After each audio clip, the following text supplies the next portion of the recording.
So today I want to talk about something really important if you're planning to pull for Skirk. A lot of people have been waiting for her for what feels like forever, and now, with her banner finally around the corner, the big question is, how many free pulls can you actually save up before she drops?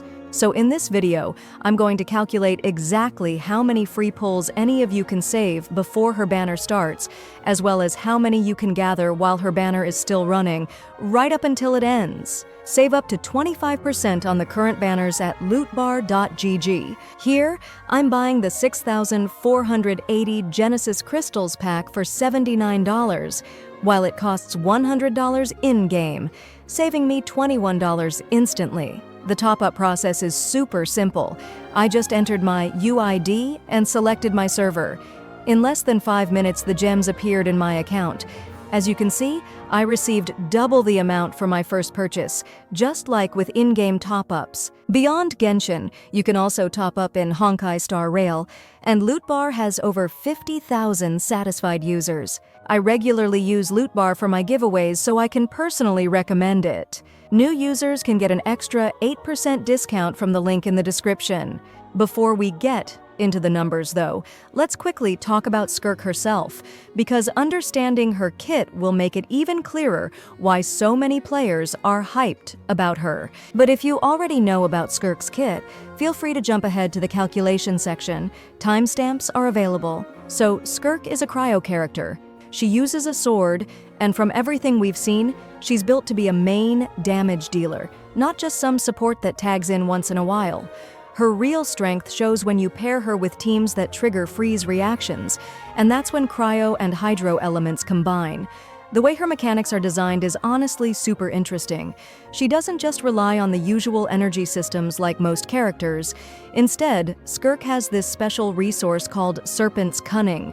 It's completely unique to her. She builds it up through her abilities and by interacting with certain elemental reactions during battle. Managing this Serpent's Cunning is absolutely crucial. It's basically the fuel that powers her real damage potential. Whenever you use her skill, Skirk immediately gains a chunk of Serpent's Cunning and enters a special powered-up mode. While she's in this mode, her normal attacks get a huge boost and hit much harder than usual. But there's a catch. That Serpent's Cunning doesn't last forever. It drains steadily over time, and once it's gone, she falls out of that powered-up state. So a big part of playing her well is knowing when to activate her skill and how to keep that mode going for as long as possible. And when it comes to her burst, things get even more interesting. Unlike most characters who spend energy for their burst, Skirk uses Serpent's Cunning instead. You need to have built up at least a certain amount to fire it off, and the more you've saved up, the bigger the damage explosion you get. If you wait and use it smartly when you've got a full pool of Serpent's Cunning, her ultimate can absolutely nuke enemies. But if you panic and use it too early without enough built up, you're going to miss out on a lot of potential damage. On top of all that, her passive talents really tie everything together. One of them gives her extra power whenever your teammates, specifically hydro or cryo characters, deal elemental damage. Every time that happens, Skirk gets a little boost that stacks up, and these boosts can seriously ramp up both her normal attacks and her ultimate damage while she's powered up. If you stack it 3 times, the difference is huge. We're talking about massive increases in output. So she really shines in teams that can keep cryo and hydro reactions flowing non-stop. And there's another passive that rewards you even more for triggering reactions. Whenever your team causes things like freeze, superconduct, cryo swirl, or cryo crystallize, Skirk spawns little orbs around the battlefield. When she's powered up, her charged attacks can absorb these orbs to refill her Serpent's Cunning. This creates a really natural rhythm. You keep the reactions coming, you keep spawning those orbs, and Skirk stays in her boosted mode for longer, dishing out even more damage. So yeah, she's not your typical spam normal attack and hope for the best kind of character.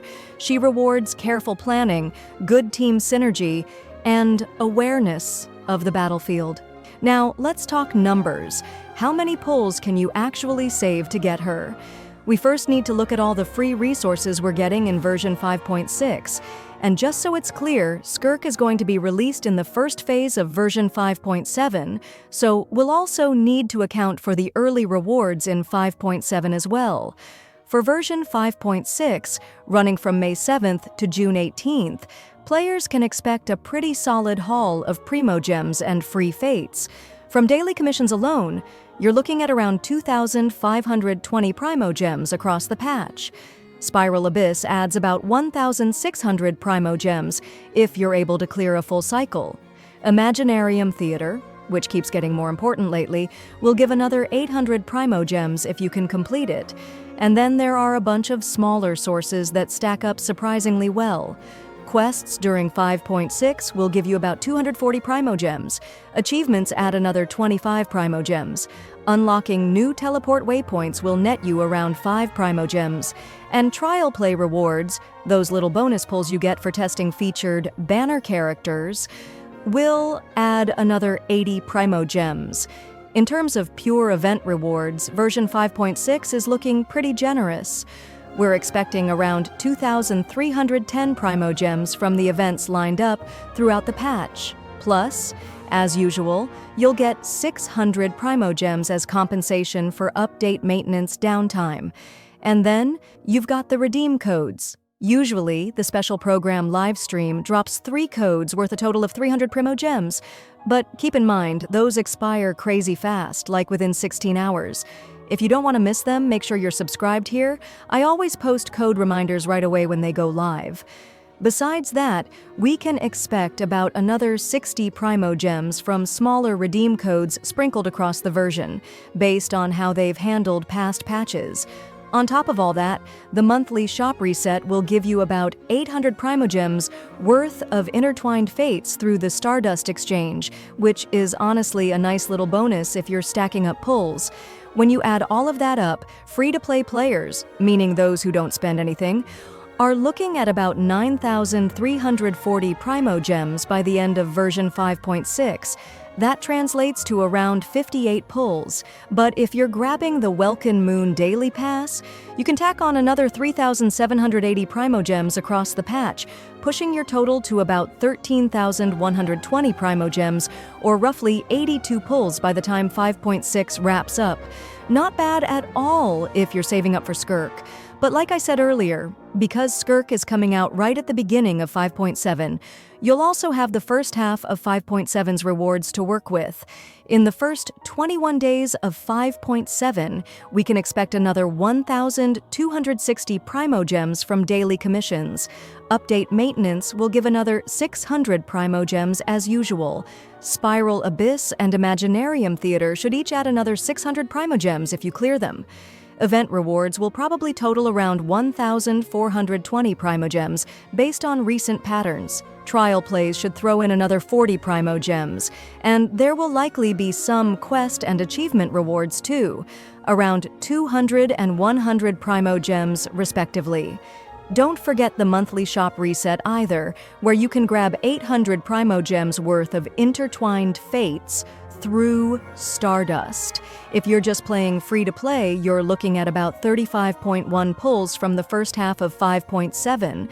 Add that to the 58 pulls from 5.6, and you get a total of roughly 93 free pulls available for Skirk's banner. Now, if you're also buying Welkin Moon, your situation looks even better. With those daily Primo Gems from Welkin, plus everything else, you'll have about 46.9 additional pulls from the first half of 5.7. Combined with the 82 pulls from 5.6, that's around 129 pulls for Skirk. Of course, these numbers can vary a little. If you miss some Abyss cycles, or if Hoyoverse drops a surprise mini-event or an unexpected extra maintenance, your totals could shift slightly. But this is the general picture based on how things usually go. So if you've been saving, or even if you're starting now, the good news is you've got a really solid chance to grab Skirk without having to dip too deep into your wallet.